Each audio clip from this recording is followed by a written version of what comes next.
Hello friends, आप सब कैसे हो। आई होप आप अच्छे होगे। आज हम आपके लिए लेके आए हैं द हिंदू न्यूज़ एनालाइज इन हिंदी। आज हम आपके लिए द हिंदू को हिंदी में अनुवाद करके आपके सामने लेके आई हूँ। आज है 14 फरवरी 2025। हम बात करते हैं most important topic UPSC prelims plus mains के लिए। मोस्ट इम्पोर्टेंट टॉपिक के लिए हम बात करते हैं। अपने पहले आर्टिकल है हमारा प्रधानमंत्री की अमेरिकी यात्रा। मतलब हमारे जो राष्ट्रपति प्रधानमंत्री नरेंद्र मोदी हैं, उन्होंने अमेरिका की यात्रा की। प्रधानमंत्री डोनाल्ड ट्रंप सरकार के साथ पहली बातचीत के लिए अमेरिका पहुंचे। मतलब जो हमारे नरेंद्र मोदी हैं वो अमेरिका पहुंचे बातचीत करने के लिए। अमेरिका आने वाले चौथे नेता हैं। मतलब हमारे जो नरेंद्र मोदी हैं वो अमेरिका में जाने वाले चौथे नेता हैं। उनके आने के ठीक पहले ट्रंप ने पारस्परिक शुल्क रेसिप्रोकल का ऐलान किया।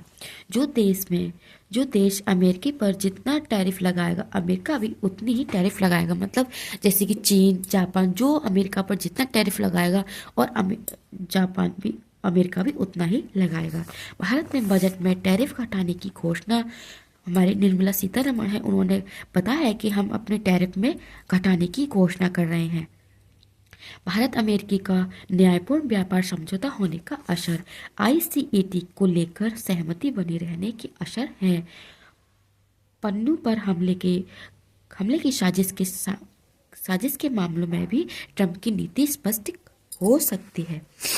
अब हम बात करते हैं अपने नेक्स्ट आर्टिकल, नए आयकर विधेयक मतलब आईटी बिल। आईटी बिल क्या होता है? जैसे कि पहले हमने 1961 में जारी किया था, अब हमारा 1925 में जारी किया जाएगा। वित्त मंत्री ने लोकसभा में नए आयकर विधेयक प्रस्तुत किया है। 1961 के आयकर अधिनियम को बदलेंगे। सरलीकरण का प्रयास। 2025 का बिल में 200 2,59,676 शब्द हैं। और धारा कौन सी है? 536। और 1961 में 5,012 535 है। और धारा 819 है। ये हमारी कुछ आईटी बिल है जिनके द्वारा हमें पता चलता है कि पहले की बिल में और अब के बिल में क्या क्या है। पुराने बिल में 400 से ज़्यादा संशोधन बेहद जटिल और विस्तृत हैं और नए बिल संक्षिप्त और सरल होंगे। अब हम बात करते हैं टीडीएस आदि के प्रावधानों की एक जगह लाया गया है। वर्ष की परिभाषा में ओसमेंट ईयर, प्रीवियर ईयर, ईटीसी भ्रामक शब्दावली को हटाया गया है। अब बस टैक्स ईयर और फाइनेंशियल ईयर लगाया गया है। टैक्स अधिकारियों की जांच के दौरान इलेक्ट्रॉनिक यंत्र, कॉल, व्हाट्सएप, सोशल मीडिया पर अधिकार प्राप्त करने की शक्ति है। अब हम बात करते हैं भारत और म्यांमार में आवागमन। मतलब हमारे भारत और म्यांमार में आवागमन के बारे में टू द पॉइंट आपके लिए बताते हैं। अब हम बात करते हैं भारत और म्यांमार के बीच मुक्त आवागमन की व्यवस्था, फ्री मूविंग रिज्यूम अभी भी लागू हो गई है। मतलब हम जा सकते हैं, फ्री आ सकते हैं। 10 किलोमीटर मणिपुर से 5 मिजोरम और नागालैंड में 2, अरुणाचल प्रदेश में 2, 43 में से 22 का सिंह व आवागमन की अनुमति है। भारत और म्यांमार के लोगों के पारस्परिक संबंधों को देखते हुए 1968 में ये व्यवस्था लागू की है। लागू अपने परियोजनों से मिलने बिना वीज़ा के मतलब हम अपने रिश्तेदारों से बिना वीज़ा के भी मिलने आ सकते हैं। इसके दायरे कम होते जा रहे हैं। पहले 40 किलोमीटर थी, फिर अब 16 और अब 10 किलोमीटर तक दायरे हो गए हैं। आवाजाही पर नज़र रखने की जिम्मेदारी आसाम राइफल की है।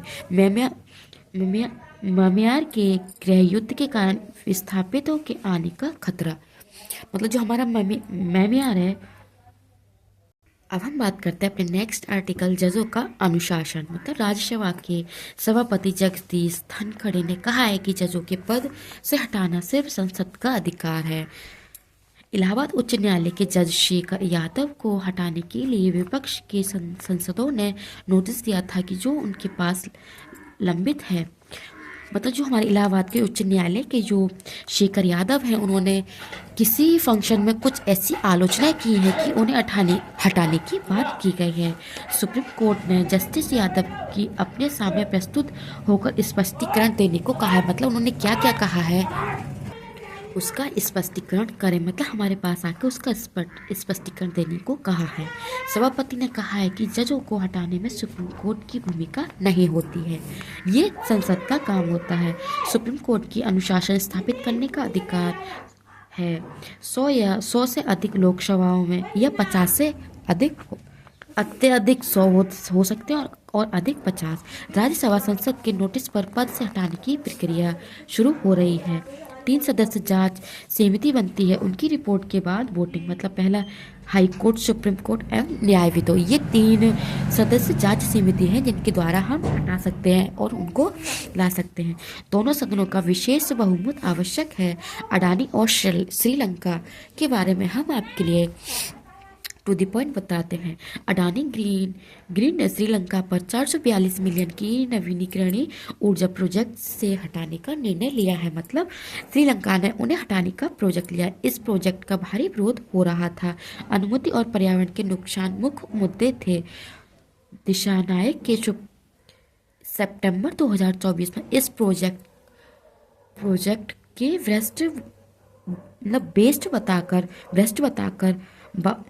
बताकर बात करने का वादा किया था। बेस्ट मतलब खराब बताने के बाद। अब हम बात करते हैं अपने नेक्स्ट पॉइंट पे। जनवरी में दिशा नायक सरकार द्वारा कीमतों को लेकर बात करने लगी। 484 मेगावाट पवन ऊर्जा का प्रोजेक्ट था। मतलब जो हमारा प्रोजेक्ट था वो 484 पवन मेगावाट का था। जब 2022 में दिया गया था कि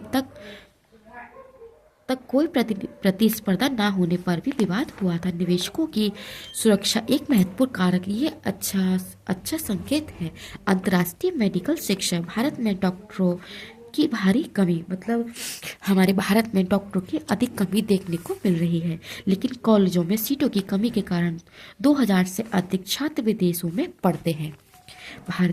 भारतीय शिक्षा संस्थान ने ही विदेशी में भी कॉलेज खोले हैं और मणिपाल समूह ने नेपाल में कैरिबियन में कॉलेज खोले हैं।